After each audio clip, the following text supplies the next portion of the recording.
Bismillahirrahmanirrahim. Assalamualaikum warahmatullahi wabarakatuh. Pada semester genap ini, kalian akan mempelajari tentang siklus akuntansi perusahaan dagang. Pada semester ganjil kemarin, kalian mempelajari tentang perusahaan jasa. Tidak ada yang berbeda, siklus akuntansinya sama mulai dari pencatatan jurnal sampai pada penutupan dan pembalik. Yang membedakan hanyalah beberapa rekening khusus yang hanya ada di perusahaan dagang dan tidak ada pada perusahaan jasa. Nah, ini adalah modul yang Ibu buat yang akan kalian mempelajari selama 1 semester nanti ini. Jadi ada daftar isi ini bisa dilihat. Jadi dia ada 2 bagian modul ini. Yang pertama bagian berisi materi. Kemudian yang bagian kedua itu berisi soal-soal latihan. Jadi ada soal-soal latihan di bagian akhir dari modul ini, itu yang akan memudahkan kalian dalam memahami dan berlatih bagaimana membuat siklus akuntansi perusahaan dagang. Nah, pada pertemuan pertama ini kalian akan mempelajari apa itu perusahaan dagang. Ibu akan memberi pengantar. Apa itu perusahaan dagang? Perusahaan dagang itu adalah perusahaan yang membeli barang, kemudian dia menjual barangnya kembali tanpa mengubah bentuk barang tersebut. Jadi barangnya dibeli, kemudian langsung dijual, atau barangnya dibeli, kalau jumlah banyak dia disimpan di gudang. Jadi ada yang namanya stok barang. Nah, ini biasanya contoh perusahaan dagang ini adalah pertokoan, toko, swalayan, atau yang paling sederhana itu adalah kios. Nah, kalau siapa yang orang tuanya di rumah punya kios, kalian pasti bisa melihat. Jadi ada itu didagangkan, barangnya itu tidak dirubah bentuk, langsung dijual kembali. Jadi ada yang namanya stok kalau barangnya berjumlah banyak. Nah, ini adalah contoh perusahaan dagang, ini adalah swalayan. Nah, seperti di look ini kalian sudah biasa mengunjungi toko-toko swalayan yang ada. Itu adalah salah satu contoh dari perusahaan dagang. Nah, pada perusahaan dagang ini ada 8 rekening khusus yang hanya ada pada perusahaan dagang, tidak ada pada perusahaan jasa. Jadi untuk kelompok rekening dia sama, rekening akuntansi baik perusahaan jasa maupun perusahaan dagang, ada kelompok harta, utang, modal, pendapatan, dan beban. Hanya saja pada perusahaan dagang ini bertambah 8 rekening ini. Yang pertama adalah rekening pembelian. Jika perusahaan membeli barang dagangan, maka itu muncul satu akun yang bernama akun pembelian atau rekening pembelian. Kemudian yang kedua ini retur pembelian dan pengurangan harga. Biasanya dalam membeli barang tidak sesuai pesanan.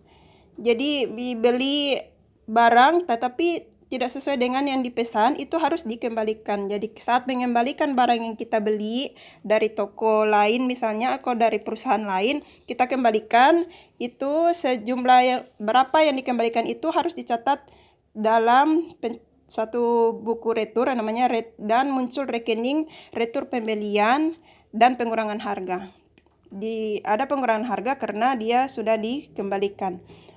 Kemudian ada potongan pembelian. Ketika membeli barang biasanya perusahaan memberikan potongan pembelian. Berapa persen jika dia sudah melunasi dengan jangka kredit tertentu. Itu ada biasanya terjadi pada perusahaan-perusahaan yang bergerak di perusahaan dagang ini untuk kalau dia membeli. Kemudian beban angkut pembelian. Kalau barangnya dikirimkan dengan menggunakan kendaraan, maka itu ongkos angkutnya itu harus ditanggung oleh perusahaan yang membeli. Itu namanya beban angkut pembelian. Kemudian penjualan. Kalau sisi penjualan, misalnya perusahaan kita adalah perusahaan dagang, toko misalnya, kita menjual barang kepada orang lain atau kepada perusahaan lain, maka kita mencatatnya sebagai penjualan. Yang dijual adalah barang dagangan. Kemudian retur penjualan dan pengurangan harga. Begitu juga misalnya kita menjual barang, kemudian ada langganan kita yang tidak sesuai kita kirimkan barangnya, maka mereka akan mengembalikan kepada kita. Nah, itu yang namanya retur penjualan. Biasa juga barang retur itu kalau rusak, misalnya kita beli barang, ternyata barangnya ada yang rusak, itu harus dikembalikan. Nah, saat mengembalikan itulah yang namanya dengan transaksi retur. Kalau retur pembelian, kita membeli misalnya di sebuah toko, kemudian ternyata barangnya rusak, kita harus kembalikan tuh retur pembelian. Tetapi kalau kita yang perusahaan dagang, kita yang tokonya, kita jual pada orang, ternyata barang yang kita jual itu ada yang rusak, maka orang itu akan mengembalikan, itu namanya retur penjualan. Ada kata pengurangan harga ini karena ketika saat dikembalikan itu, maka itu akan dikurangi sejumlah yang dikembalikan atau yang diretur. Ini potongan penjualan juga sama dengan potongan pembelian tadi. Perusahaan kita pun memberikan potongan penjualan kepada langganan kita, kepada pelanggan kita. Itu dicatat sebagai potongan penjualan. Begitu juga beban angkut penjualan. Kalau kita punya toko, kemudian ada langganan kita membeli barang, kemudian kita kirimkan kepada mereka dengan menggunakan kendaraan kita, maka kita itu namanya mencatatnya sebagai beban angkut penjualan. Nah, adalah ciri-ciri perusahaan dagang. Ciri-ciri perusahaan dagang itu aktivitas utamanya adalah melakukan kegiatan pembelian dan penjualan barang. Kemudian ada namanya rekening persediaan barang dagangan yang Ibu istilahkan tadi stok. Jadi ada yang namanya stok barang atau persediaan barang dagangan. Ada rekening-rekening khusus yang Ibu jelaskan tadi ini 8 rekening khusus, dan ada yang namanya perhitungan harga pokok penjualan. Ketika mau menghitung laba di laba rugi perusahaan di laba rugi, nanti kita harus menghitung dulu berapa besarnya harga pokok penjualan. Syarat pembayaran. Ini syarat pembayaran ada 3 jenis.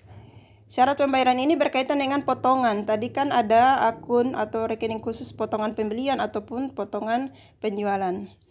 Nah, ini harus perhatikan baik-baik, kalian harus paham bagaimana arti dari 2/10, N/30, end of month atau N/15 end of month ini. Nah, yang paling banyak sekali digunakan itu yang nomor 1 ini, 2/10, N/30.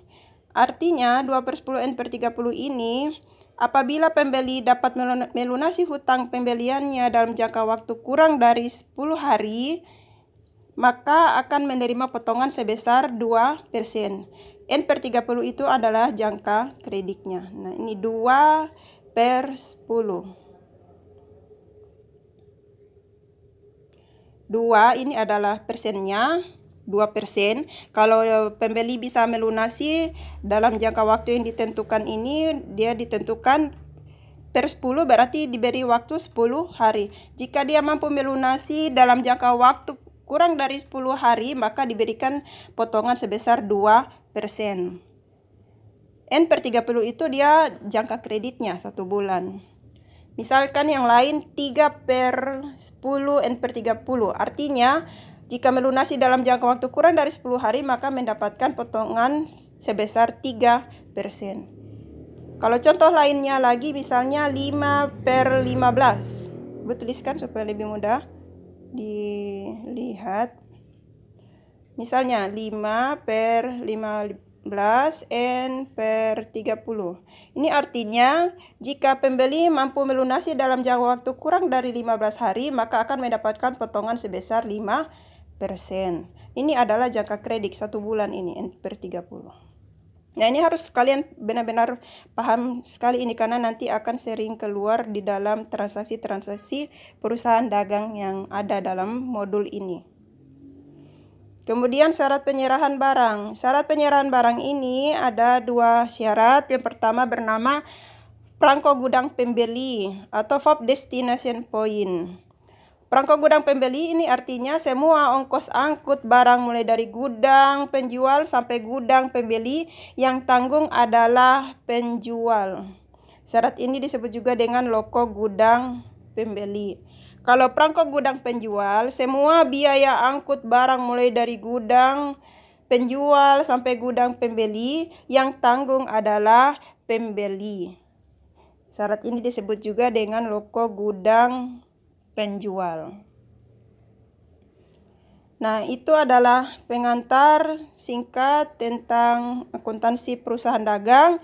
Kita akan masuk pada tahap pencatatan, yaitu tahap jurnal, penjurnalan, tahap jurnal umum. Ini ada contoh dari 8 rekening khusus. Untuk yang jurnal misalnya kas atau modal awal atau pembelian kredit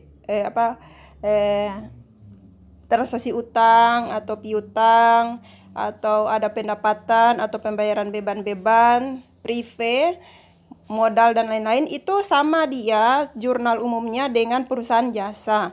Yang membedakan adalah 8 rekening khusus yang tadi Ibu jelaskan ini. Ada pembelian, retur pembelian, potongan pembelian, beban angkut pembelian, penjualan, retur penjualan, potongan penjualan, dan beban angkut penjualan. Ini jurnalnya yang harus kalian pelajari baik-baik, 8 rekening ini yang dibuat jurnalnya. Untuk yang membuat jurnal umum, kas misalnya, dan utang dan lain-lain, itu kalian sudah mempelajari pada semester ganjil di perusahaan jasa. Jadi kita fokus pada 8 rekening khusus ini. Nanti ini Ibu buatkan dalam video sendiri lagi, supaya tidak terlalu besar ini kapasitasnya. Ibu akhiri, assalamualaikum warahmatullahi wabarakatuh.